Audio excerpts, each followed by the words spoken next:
After weeks of rebuilding, tuning, and dialing this thing in, Calvin's finally back on the bike. But halfway through, it started smoking. Really bad. And that's when I realized I might have already damaged it. If you've been following the series, this is the same mini bike I rebuilt, tuned, and nearly lost my mind over. But before my buddy Calvin got on, I took it for a solo test ride, just to make sure everything was dialed. It felt good at first, until this happened. That smells like straight oil, bro. Don't tell me that he's low on freaking oil. There's no way. Dude has no oil. Like, none. Zip. Zilch. 9. Well, there's no freaking oil. Even after topping it off, I wasn't sure if the damage was already done, but Calvin hadn't ridden in over a month. I wanted to see how it held up, and honestly, I just wanted to let him have some fun.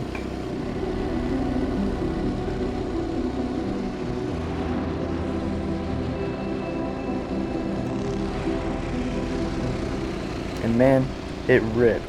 Throttle response was sharp, and the smile on Calvin's face said it all.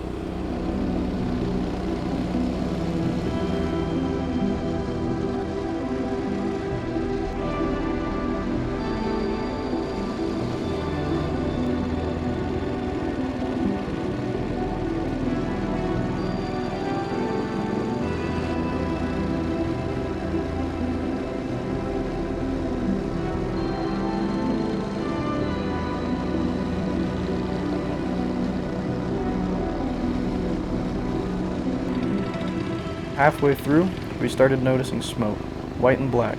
It wasn't bogging at this time, but something's not right. The solo ride might have already done damage. If it ran without oil for too long, we're looking at piston rings, valve seals, and even maybe a blown head gasket.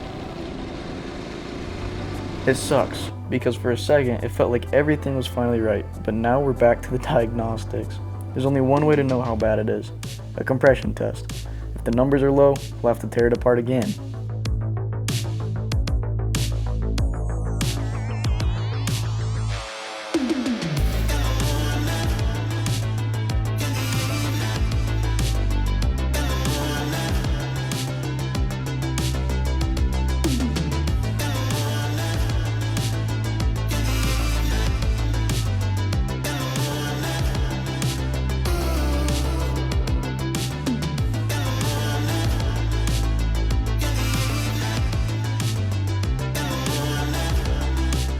Still deciding what next video will be. It's in between the juggernaut or finding out exactly what's wrong with this engine. Be safe out there. Peace.